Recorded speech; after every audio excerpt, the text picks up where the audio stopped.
Brent Venables and this squad, they are really going out there and they're attacking the areas of need on this team, starting at the defensive line, which honestly might have been the area of this team that needed the most improvement going into 2023.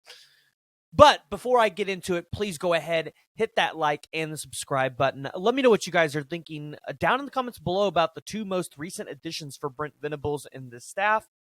And is there a specific defensive lineman or any other transfer portal guy that you want to see the Oklahoma Sooners potentially go out there and take? So the Oklahoma Sooners, they landed two pretty, I would say, highly recruited guys out of the transfer portal. The first one in the Devon Sears, the 6'2", 290-pound defensive lineman from Texas State. We've talked about him prior on some other videos, but he was a 3-star JUCO product hailing from Center Line, Michigan. And in 12 games for Texas State, he acquired 15 total tackles, 8 solo, 3.5 tackles for loss, and 1 sack. And one of the things that I'm really kind of putting together with Devon Sears here is he's kind of taking a shot on this staff to be able to come in here and develop him and potentially put him out there in the league. And with what Devon Sears has shown me that he can do at Texas State, and then just what he has in his body build, I think this is a guy that could potentially come in and flourish if he actually wants to put in the work. But that's really what this comes down to, is these players that come in from the transfer portal, these are guys that are going to want to have to put the work in on the field and off the field, and Brent Venables and the staff is going to hold each and every one of them accountable. Secondly, the Sooners were able to go out there and land Rondell Bothroyd, which some of you guys, I guess, have not heard about this kid, but he is a 6'4", 265-pound edge from Wake Forest. Completely dominated the field over the past 2 seasons for the Demon Deacons. Which, come on, Wake Forest and and your name is the Demon Deacons. Like, that's incredible. But he was previously a 3-star player out of high school, the number 1,317th player in the 2018 class, according to the 247 composite rankings, which, again, not going to dive deep into it, but you guys know that's what I use. That's what I like. He got to celebrate his birthday in the best way ever by committing to OU, finding his new home. He does have 1 year of eligibility left, and we talked about how this guy has dominated on the field over the last 2 seasons for the Deacons.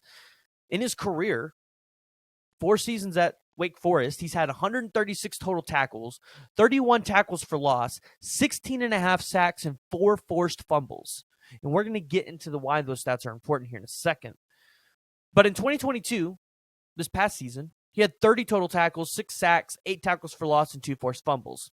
Now, that is kind of a step down from what he did in 2021, where he has honestly had his career year, which was 63 total tackles, 16.5 tackles for loss, and 8 sacks.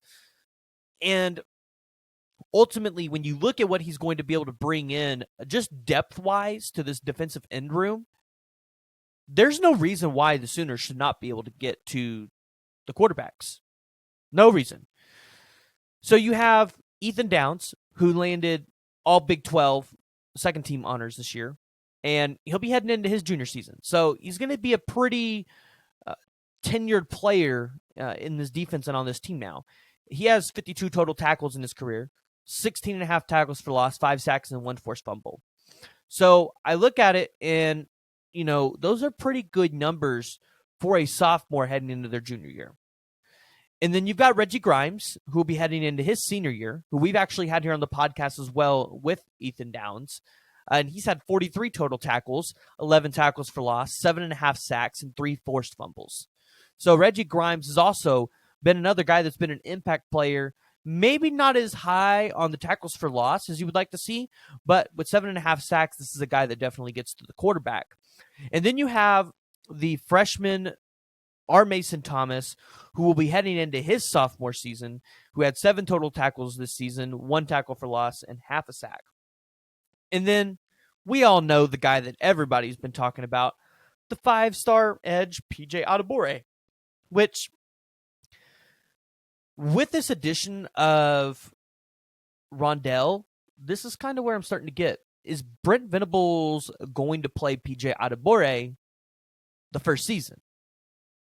Which I'm totally cool if PJ Adebawore doesn't see a whole lot of playing time. Because you're a freshman.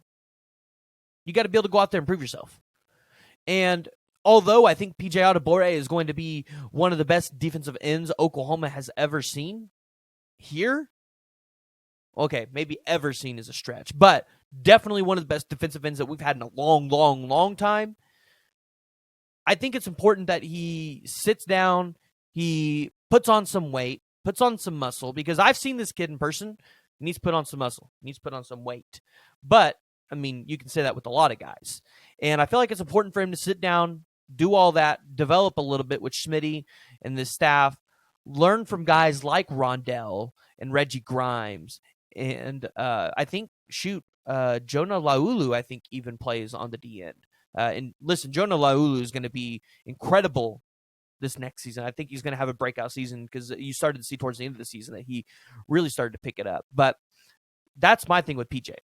And so I think with the staff bringing in a guy like Rondell, that's what you're seeing, right?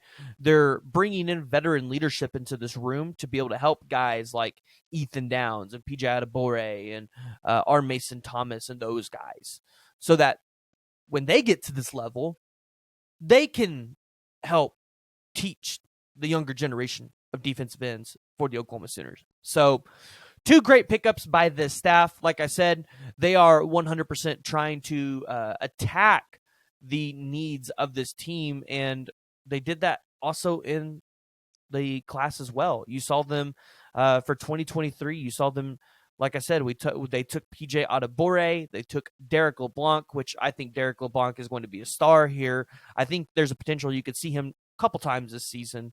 In a couple situations. But then they also got guys like Ashton Sanders, who we know is going to potentially be able to play that nose tackle position. And then you also have Marcus Strong, who, again, might be a guy that could play he's definitely going to be playing the interior, but also could be playing that nose tackle position. And then, another edge that we didn't talk about, Taylor Wine, which I know a lot of you guys are excited for as well. So, and Oklahoma is not done in the portal because they took Trace Ford out of the portal.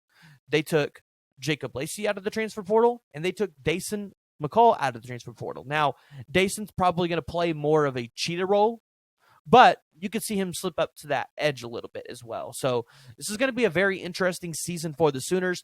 I think they're making all of the right acquisitions that they need to be making in the portal to make this team better than what they were the last season, only winning 8 games.